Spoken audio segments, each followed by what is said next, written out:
Fantasmas by Twin Tribes consists of 4 different sections, and across those 4, we are going to cover 1 bass line and 2 guitar parts.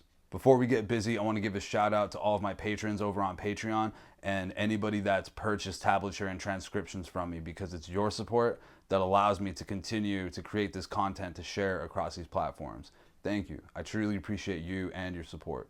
Tablature for Fantasmas can be located on my Patreon, and they can be accessed by either becoming a paid member or as individual purchases on my feed and within my shop. There you'll also find various other transcriptions, including more Twin Tribes content.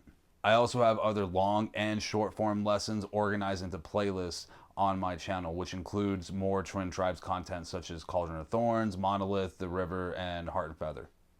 As always, we will be substituting picking amounts and rhythms with language. 1 hit will be bean, 2 hits will be taco, 3 hits will be burrito, 4 hits will be quesadilla, when and where applicable. The methodology behind this approach is that it allows us to incorporate speed and cue transitions in a more fluid and natural manner. Fantasmas is in the key of B minor, and every riff that we're going to play, everything that we're going to do, is going to outline our tonic, our B minor chord. And one important note that's been an occurrence in the various other Twin Tribes lessons that I have done is that we'll be working in 2 measure phrases.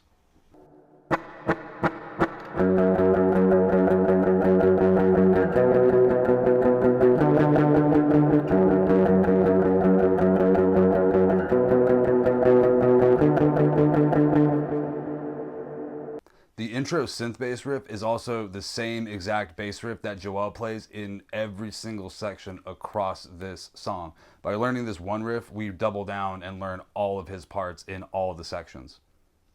One important distinction to make is that I played this all across the 6th string. However, that is not the way that Joel plays this. He plays it across the 6th and the 5th strings, but the reason that I do it the way that I'm doing it in that position is because of something similar that I've mentioned in other lessons and tutorials, and it's that when I'm transcribing other instruments for guitar, I'm ordinarily trying to keep the tone as consistent as possible, and ordinarily I'll do that by keeping everything on the same string as often and as frequently as I can. It's something that I started doing when I was transcribing a lot of other instruments for guitar in undergrad and grad school, and it's something that's crossed over into my playing outside of those genres. As noted earlier, we're in the key of B minor, and for inquiring minds, the B minor chord is B, our root, D, our minor 3rd, and F sharp, our 5th. As we work through 2 measure phrases, we're going to start on F sharp, the 5th degree of this chord, and we're going to push through this with straight 8th notes, and we're going to play it for 2 full measures. That'll be 1 and 2 and 3 and 4 and 1 and 2 and 3 and 4 and then we're going to go down because now we're into the next phrase. The first half is going to be our root, our B, our tonic, and we're going to play this also for a straight measure of straight 8s.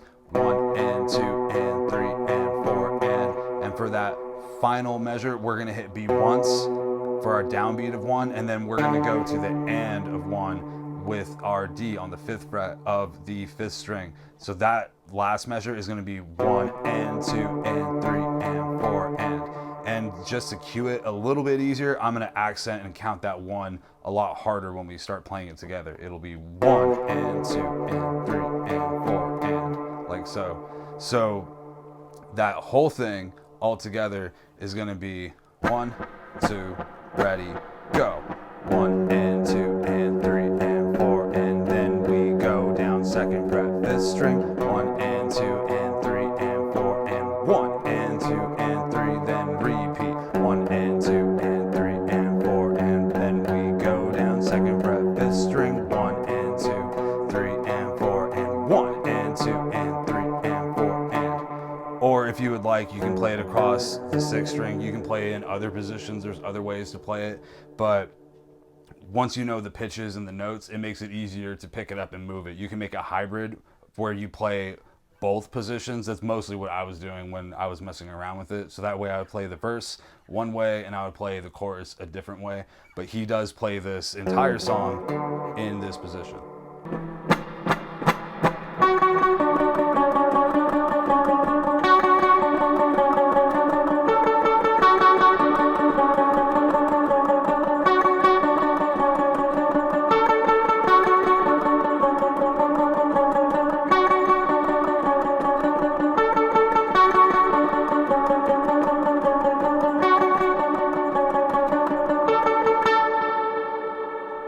verses and the choruses both consist of the same exact riff, and it's another example of how much longevity we get just by learning one riff that will span across multiple sections.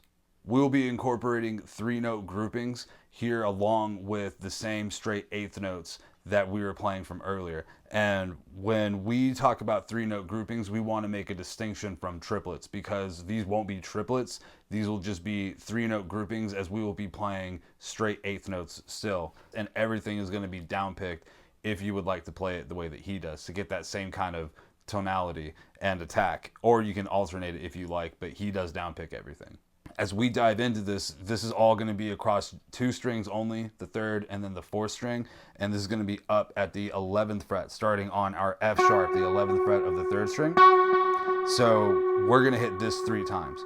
1 and 2. And then that'll set us up to grab D, the minor 3rd. And when we grab this D, we're going to hit this 3 times. And this will come in from the and of 2. It'll be 2 and 3 and then that leads us, pardon me, to the 11th fret on the 4th string with our index finger, C sharp, and then we're going to grab this 3 times, 4 and 1. And now leading into the next part, the next measure, we are going to come in with our middle finger again on the 12th fret of the 4th string back to our D, and this will be on the and of 1. 1 and 2 and. As we piece all that together, we'll leave off the endings that he does from each phrase, which will be across beats 3 and 4 of the second measure of each group. And it'll be 1, 2, ready, go. 1 and 2 and 3 and 4 and 1 and 2 and ready and again. Burrito, tortilla, burrito, tortilla, ready and again, go. 1 and 2 and 3 and 4 and 1 and 2 and 3 and again, go. Burrito, tortilla, burrito, tortilla.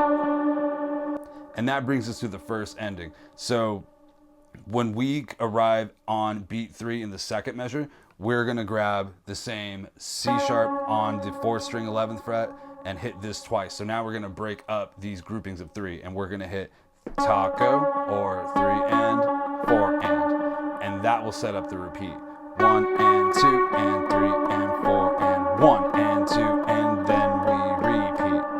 And then we will run back the first measure of the phrase that we had just done the exact same way. And this is the advantage of seeing this stuff in phrases, so that way we don't have to expend more time relearning something rather that we already learned. So he's going to do the same first measure, 1 and 2 and 3 and 4 and 1 and 2 and now when he arrives on beat 3 the second time, he's going to go up to his pinky finger on A at the 3rd string 14th fret, and he's going to hit this 4 times, and it'll be 3 and 4 and, or quesadilla. So now as we piece that whole thing together, it'll be 1, 2, ready, go. 1 and 2 and 3 and 4 and 1 and 2 and 3 and repeat. 1 and 2 and 3 and 4 and 1 and then we quesadilla, burrito, tortilla, burrito, tortilla, taco, taco. 1 and 2 and 3 and 4 and 1 and 2 and quesadilla. There are a few different ways that one could examine the riff that he plays across the verses and the choruses. You could see it as outlining that same B minor, because as we play F sharp on the 11th fret of the 3rd string and then D, our minor 3rd on the 12th fret of the 4th string, we can reach up to our 14th fret of the 5th string with our pinky, and there's D minor again. And one way to perceive this is that we're playing and outlining this D minor chord. We have the 5th, the 3rd, and then we accent it by hitting the 2nd, our C sharp, and then we end up adding in our A at the end. But another way that you could look at it is that he's using the relative major, and he's using a D major chord. He has the major 3rd, root, major 7th, and then the 5th. Whether he's actively and actually thinking about it in that way, I'm not 100% sure. I'd be really curious to hear him do a breakdown on how he writes his riffs, how he composes.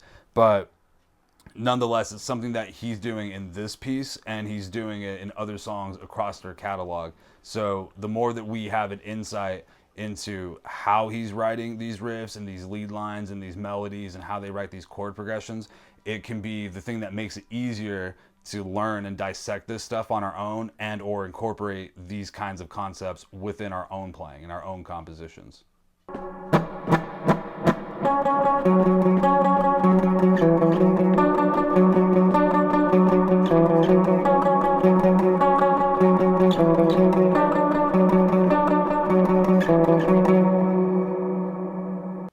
The rhythms that we played in the verses and the choruses are going to be virtually identical to those that we're playing in the post-chorus.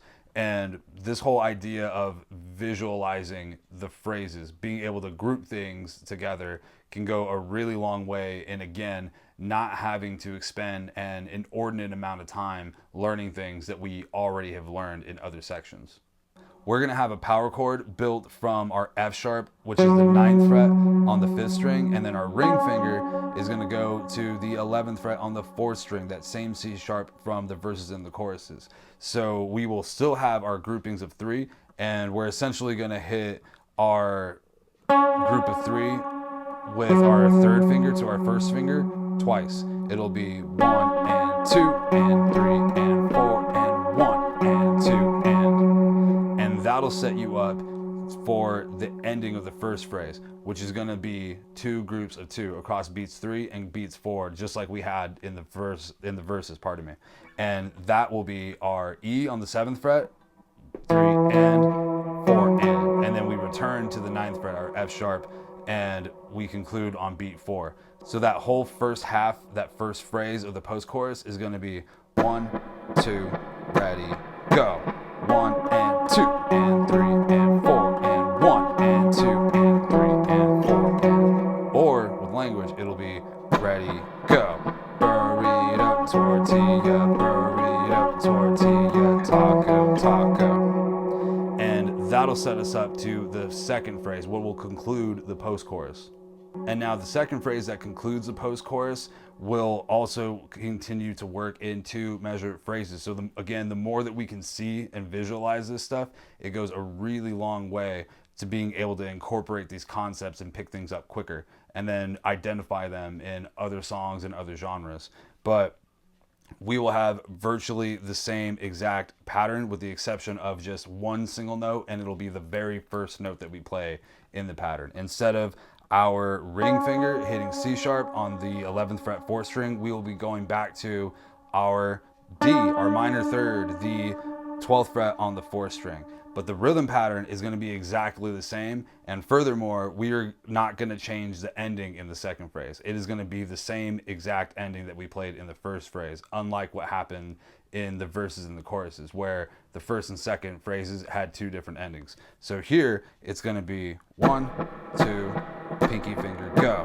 1 and 2 and 3 and 4 and 1 and 2 and 3 and 4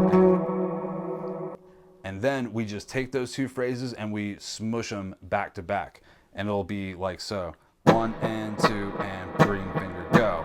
1 and 2 and 3 and 4 and 1 and 2 and 3 and 4 and burrito, tortilla, burrito, tortilla, 3 and 4 and. I'm not 100% certain if Luis is consciously thinking I'm going to continue to highlight this B minor chord, but while Joel is still holding down and securing this foundation of the B minor in the bass line, this just adds a lot more melodic interest. The note choices that he's choosing are pushing us towards that B minor chord, those main 3 notes. When he hits that C sharp and he goes to that D major chord, the inversion that he's playing is dark, but at the same time, they're the same notes that we were playing from the bass line in the first place.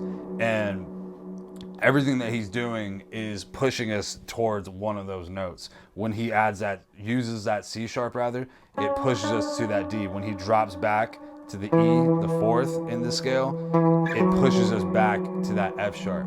And it's something that sounds really, really cool. because he does still play the F sharp and the D, the two big notes from that that B minor.